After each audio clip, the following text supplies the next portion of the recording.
Le conte a ceci du lézard, qu'on croit toujours l'avoir attrapé, alors qu'il n'en reste jamais que la queue.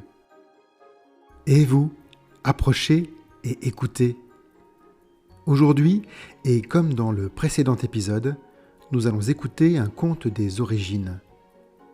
Un conte des origines, ou conte étiologique, c'est une histoire qui cherche à répondre aux grandes questions que les humains se posent depuis la nuit des temps. D'où vient la lumière ? Pourquoi le vent souffle ? Pourquoi le feu brûle et pourquoi l'eau mouille ? Mais parmi ces contes étiologiques, le lien entre les éléments de la nature, terre, air, eau et feu, et les animaux est très présent. C'est pourquoi ces contes se posent aussi des questions comme comment les animaux ont-ils obtenu leur couleur ? Pourquoi certains animaux ont une queue et d'autres non ? Et pourquoi le lézard, l'animal totem de ce podcast, pourquoi le lézard a-t-il une queue qui repousse ? Ces contes étiologiques, comme les mythes, ne donnent pas de réponse scientifique à ces questions. Ils donnent quelque chose de bien plus précieux. Ils offrent un sens, une façon de comprendre le monde avec le cœur autant qu'avec la tête. Dans cette saison 4, je vous invite à découvrir des histoires d'ombre et de lumière. Découvrons alors un conte des origines sur le soleil. Dans de nombreuses cultures d'Afrique australe, les anciens racontent que le soleil n'est pas seulement un rond brûlant dans le ciel, mais un mammifère de feu, un animal vivant.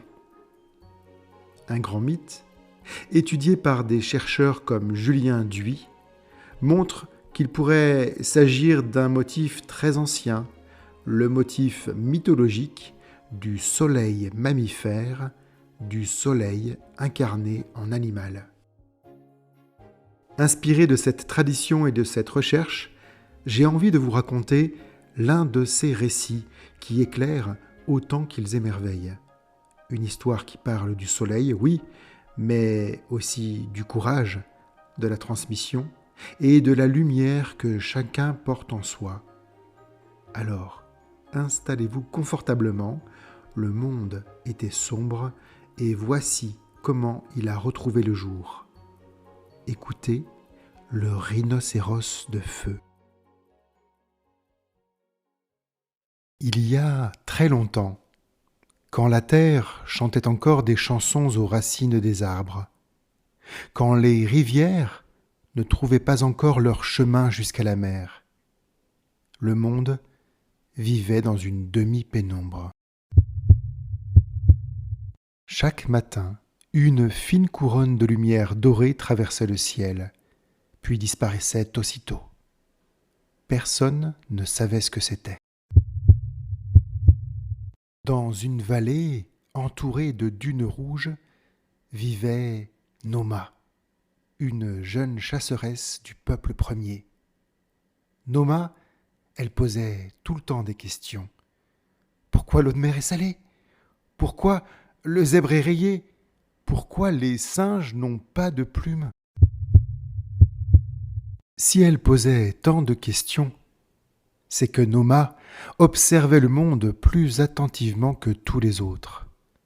Elle voyait les traces que le vent effaçait, elle suivait les chemins que les termites traçaient dans la terre, et elle s'émerveillait du frémissement léger qui précédait l'aube timide.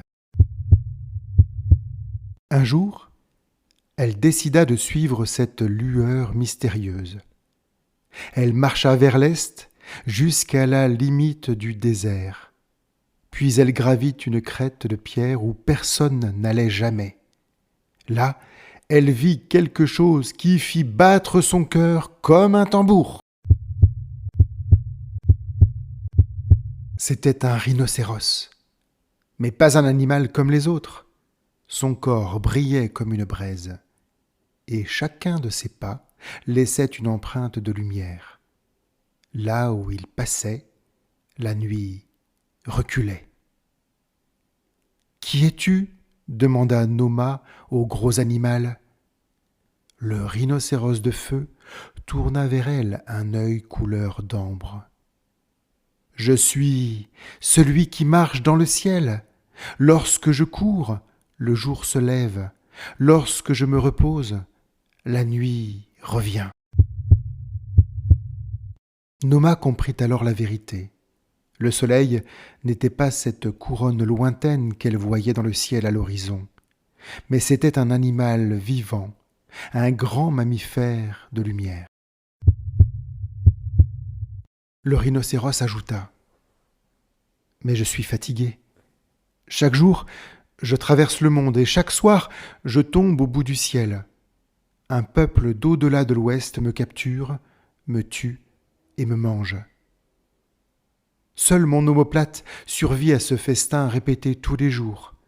Cette omoplate, les peuples d'au-delà de l'Ouest, après leur digestion, ils la lancent vers l'Est et au matin, je renais. Mais je m'affaiblis. Bientôt, je ne pourrai plus courir et le monde restera dans l'ombre pour toujours. » Noma fut prise d'effroi. Elle ne pouvait laisser la lumière disparaître. Alors, elle eut une idée. Chaque soir, elle suivit le rhinocéros de feu jusqu'au bord du monde. Quand il trébuchait et s'effondrait, elle laissait les peuples d'au-delà de l'Ouest dévorer sa chair. Puis, dans les braises encore ardentes du feu, elle récupérait son omoplate encore chaude et brillante. Elle soufflait dessus un chant ancestral, connu d'elle seule, que sa grand-mère lui avait transmis, un chant pour appeler les chemins du vivant. Puis, pendant que les peuples d'au-delà de l'Ouest digéraient et rôtaient en dormant, elle lançait l'os vers l'Est avec toute la force de son bras. Chaque matin, le rhinocéros renaissait, plus solide, plus rapide, comme si la voix de Noma l'avait protégé pendant la nuit. Mais les peuples de l'Ouest s'agacèrent et s'irritèrent de ce rituel. Un soir, ils tendirent un filet de ténèbres pour capturer la jeune chasseresse. Ils ne voulaient pas qu'on sauve la lumière. Alors que l'obscurité se refermait sur elle, Noma chanta encore, de toute sa voix. Son chant se lia à l'os du rhinocéros et elle trépassa dans la nuit. Le lendemain, quelque chose d'extraordinaire se produisit. Le rhinocéros de feu ressuscita, mais il n'était pas seul. De son omoplate surgit aussi une nouvelle lueur, fine et souple comme un fil de lumière. C'était Noma, transformée en gazelle d'aube, messagère du jour. Désormais, elle courait devant lui, traçant la route dans le ciel. Le rhinocéros la suivit en galopant, si vite que ses sabots devinrent un disque incandescent. Et c'est ainsi, disent les anciens, que le soleil trouva sa force éternelle. Depuis ce jour, le rhinocéros de feu est devenu le soleil lui-même. La gazelle d'aube est la lueur qui précède son lever.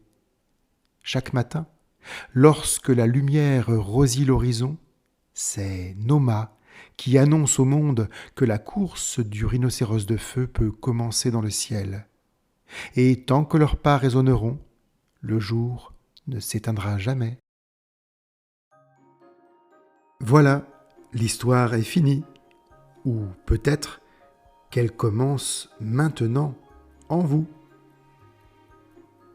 Les contes des origines servent à expliquer comment le monde est devenu ce qu'il est, mais ils parlent aussi et surtout de nous.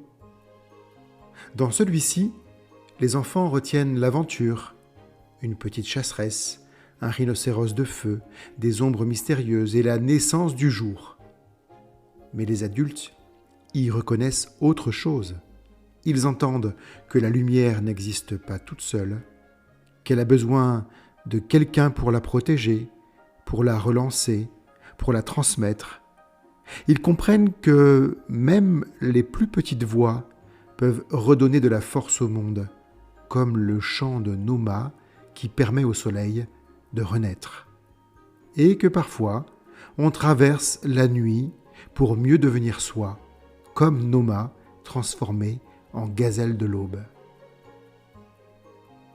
Ce conte rappelle que chacun de nous porte une partie de la lumière et que tant que quelqu'un, quelque part, continue de chanter, de veiller, de tendre la main, le jour revient toujours. Merci d'avoir écouté ce conte et n'oubliez pas, le sens des contes nous échappe toujours un peu. Le conte a ceci du lézard qu'on croit toujours l'avoir attrapé alors qu'il n'en reste jamais que la queue.